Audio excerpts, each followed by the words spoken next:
विचित्र कथा क्यों है?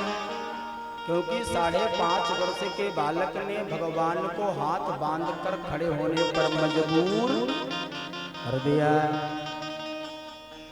भगवान ने ध्रुव जी को बहुत आशीर्वाद दिया। सुखदेव ने राजा परीक्षित को सुंदर उपदेश किया। बेटा परीक्षित, भगवान तो हर क्षण क्षण में है। ऐसा कोई भी स्थान नहीं जहां पर भगवान न। सूर्य अनेक फिरे कण मांगत, पै पद सूर सुस्वाद कहा। पुन ताल मजीरा बजाती फिरे, मीरा मतवारिस चाहे कहा।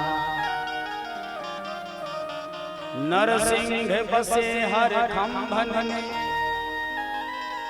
प्रगटावन को प्रहलाद कहा। श्री राम कथा कितनों ने लिखी, तुलसी जैसी मर्याद कहा।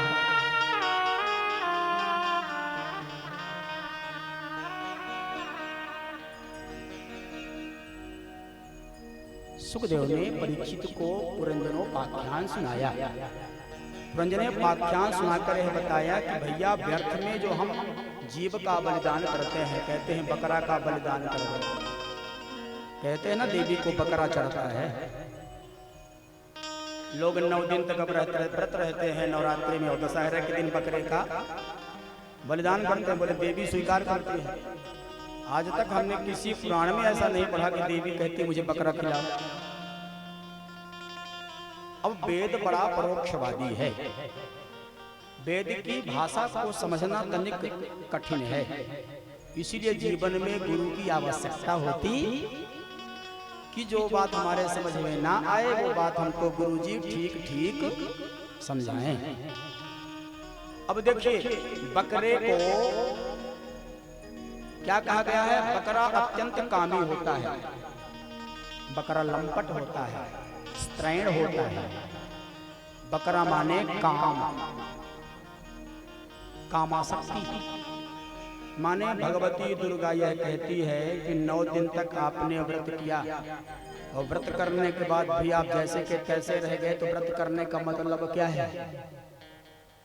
यदि व्रत किया, जप किया, उपवास किया, तप किया, साधना की, जप नाम जपा, रुद्राभिषेक किया, पूजन भजन यजन कुछ भी किया, तो उसका फल मिलना चाहिए।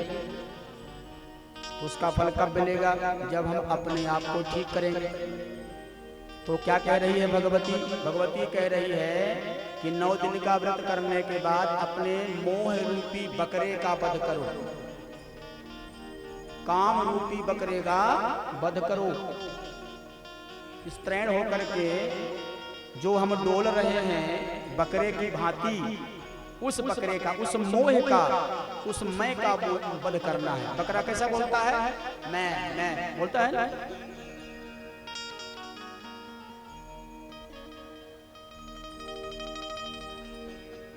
किसी ने कहा कि मैना ने मैना कहा।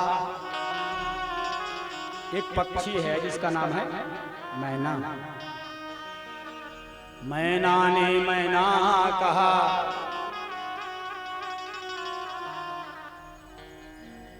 कबीरा रखे 10-20।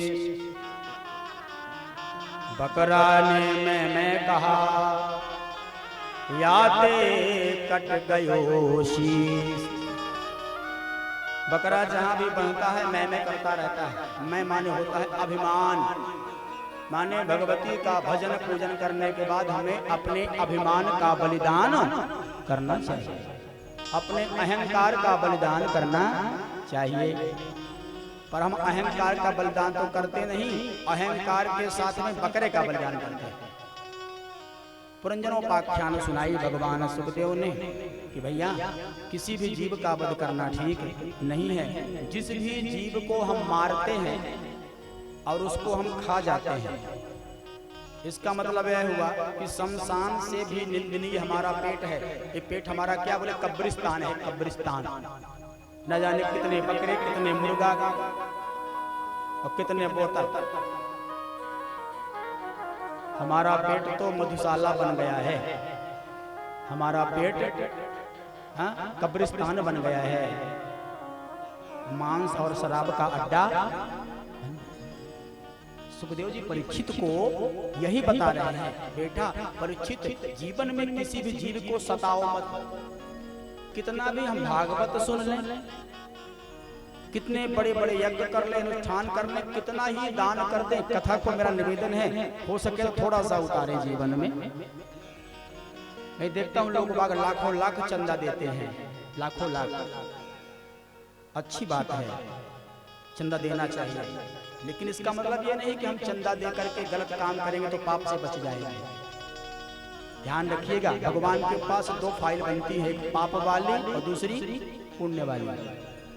ये मत सोचना कि पुण्य करेंगे तो पाप से बच जाएंगे, एक नहीं सैकड़ों उदाहरण है। आप लोगों ने भगवती माँ काली के बहुत बड़े उपासक रामकृष्ण परमहंस जी का नाम सुना होगा और उनकी चरित्र भी आप लोगों ने पढ़ा होगा, जीवन परिचय भी पढ़ा होगा। उनको कुष्ठ रोग हो गया, अंत में उनका शरीर गलने लगा, गल गल करके कट कट के और वो नष्ट होने लगा। कलकत्ता में काली घाट गंगा जी के किनारे आश्रम है और आज भी आश्रम बना है उनका, रामकृष्ण परमहंस जी।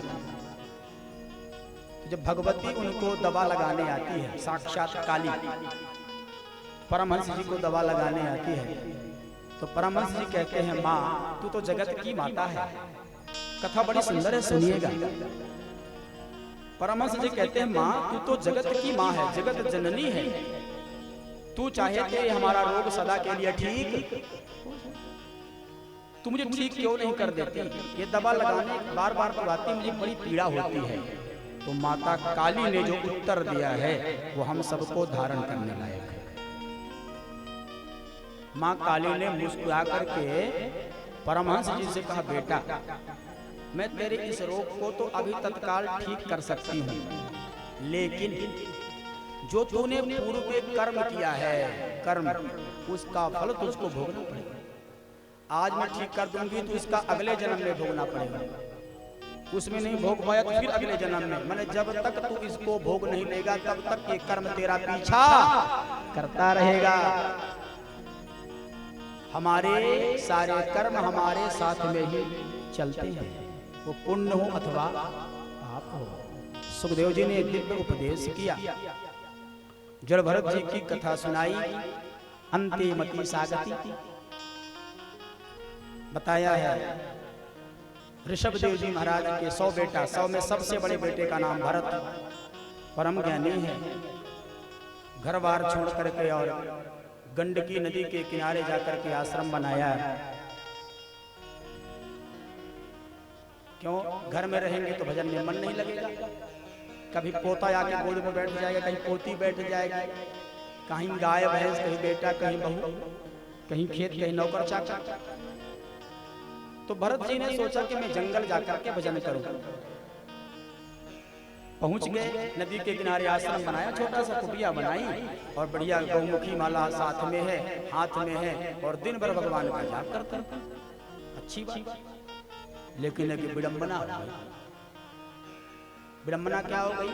जिस माया मोह को छोड़ करके राजा भरत अपने राज्य को छोड़ करके जंगल में आए थे, वही माया मोह जंगल में एक मृगा के साथ फंस गया। वही मोह, और व्यक्ति के पतन का सबसे बड़ा कारण है मोह, सबसे बड़ा कारण।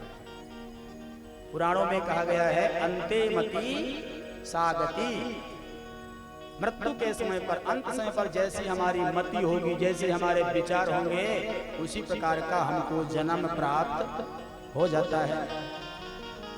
कह रहे हैं भरत जी महाराज गंडकी नदी के किनारे जप कर रहे थे, अचानक कोई हिरणी गर्भवती है, वह आकर के जल पीने लगी।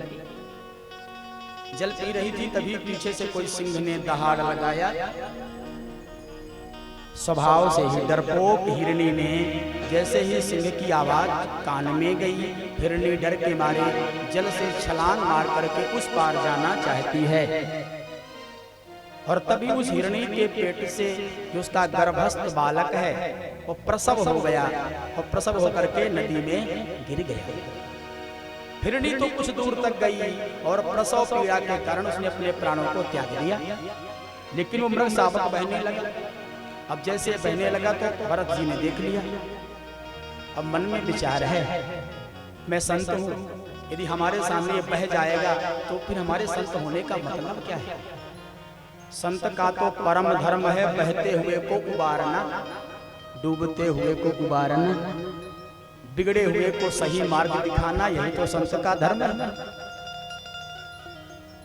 अरे सुखदेव ने कहा, परीक्षित जानते हो, एक बार तो 8, 10, 15 संत हैं और गंगा नहाने गए। संत के स्वभाव की बात है कि संत का स्वभाव कैसा होना चाहिए। संत को तो कोई गाली बक दे ना, और तब भी संत उसको आशीर्वाद ही देता है, यही संत का सबसे बड़ा लक्षण है। और यदि संत बात बात में क्रोध करता है तो वह संत है ही नहीं महाराज। संतों के जीवन की अन्यान्य गाथाएं हैं। एक संत तो तपस्या कर रहे थे बगीचे में, जामुन के पेड़ के नीचे। एक गर्भवती बहन की इच्छा हुई, उसने लोटा लिया और दिशा के लिए चली, तो उसको पकी पकी जामुन दिखाई पड़ी। तो मन में इच्छा हुई कि और काम बाद में करेंगे, पहले जामुन खा लें। भक्तमाल की कथा है, भक्तमाल की कथा जो आप सुन रहे हैं। एक बहन गर्भवती है, उसके मन में इच्छा हुई दिशा जाने की, लोटा लिया, दिशा के लिए चल दिया। तो बगीचे में पहुंची तो देखा कि जामुन पके हैं। मन में आया कि पहले जामुन खा ले, बाद में दूसरा काम। तो एक पत्थर उठाया और सीधे जामुन में मारा। तो महाराज जामुन तो गिरा नहीं, लेकिन पत्थर जाके बाबा जी के खुपड़िया पे गिरा। तो बाबा जी जामुन के नीचे बैठ के जप कर रहे थे। जैसे पत्थर गिरा, वो बहन डर के मारे कांपने लगी कि बाबा के सिर में पत्थर लगा है, जरूर बाबा हमें श्राप दे देंगे। जाकर के विनय भाव से और बाबा की ओर निहारने लगी।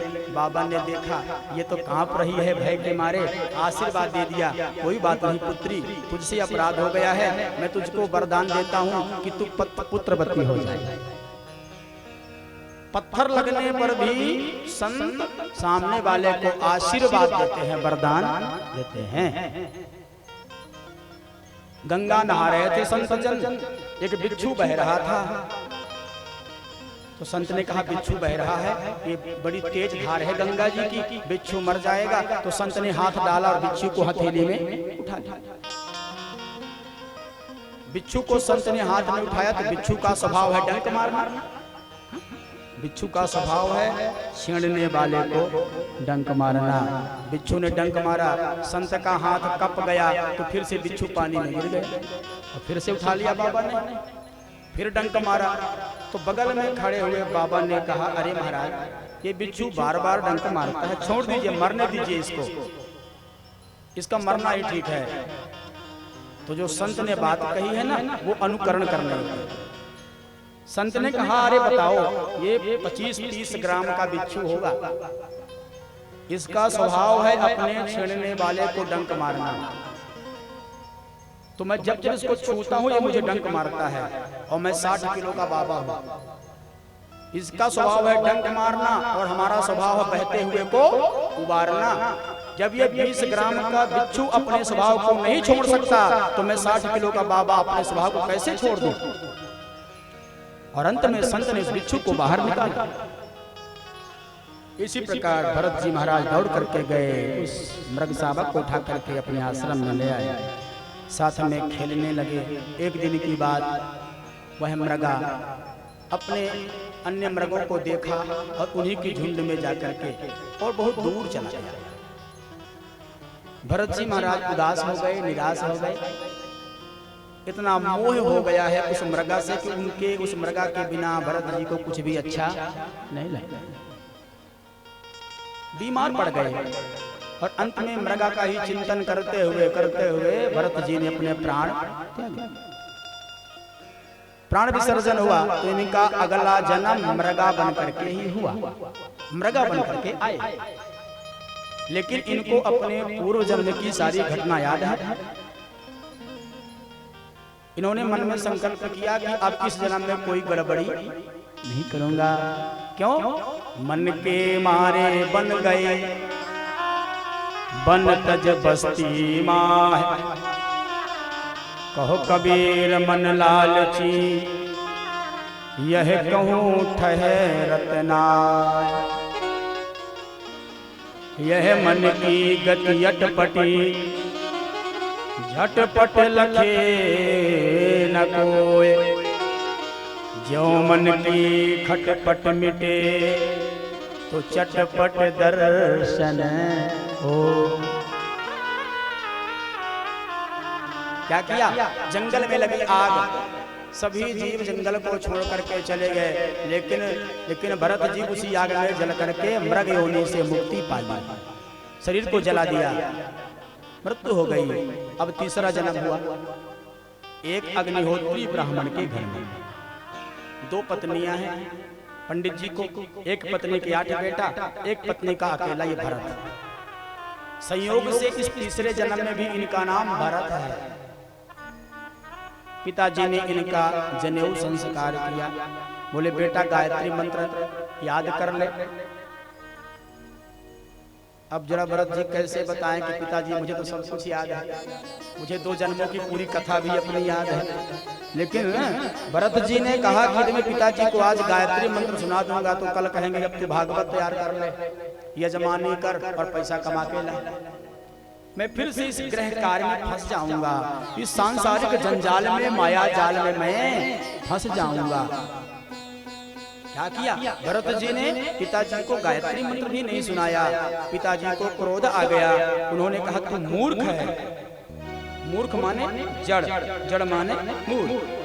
तू जड़ है, तू मूर्ख है, इसलिए आज तक तूने मुझे गायत्री नहीं सुनाई। देख तेरा नाम भरत नहीं, तेरा नाम जड़ भरत। आज से नाम क्या पड़ गया? जड़ भरत।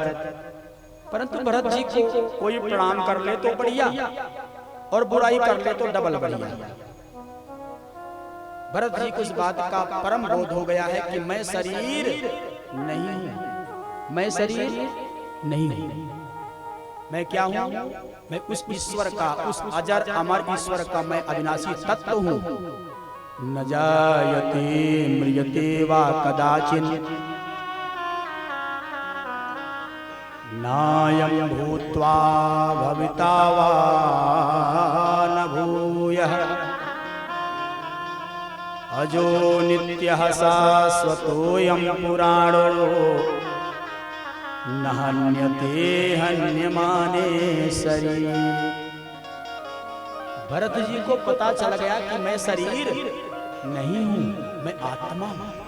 और आत्मा न कभी बूढ़ी होती, न जवान होती, न उसका जन्म होता, न उसकी मृत्यु होती। ये शरीर का जन्म होता है, शरीर बाल बच्चा होता है, फिर प्रौढ़ होता है, फिर जवान होता है, फिर बूढ़ा होता है, फिर मर जाता है। लेकिन इसके भीतर जो बैठा हुआ तत्व है वो तत्व ही मैं हूं। अहम ब्रह्मास्मि का उनको बोध है। इसलिए कोई प्रणाम कर ले तो बढ़िया, कोई प्रणाम ना करे तो डबल बढ़िया।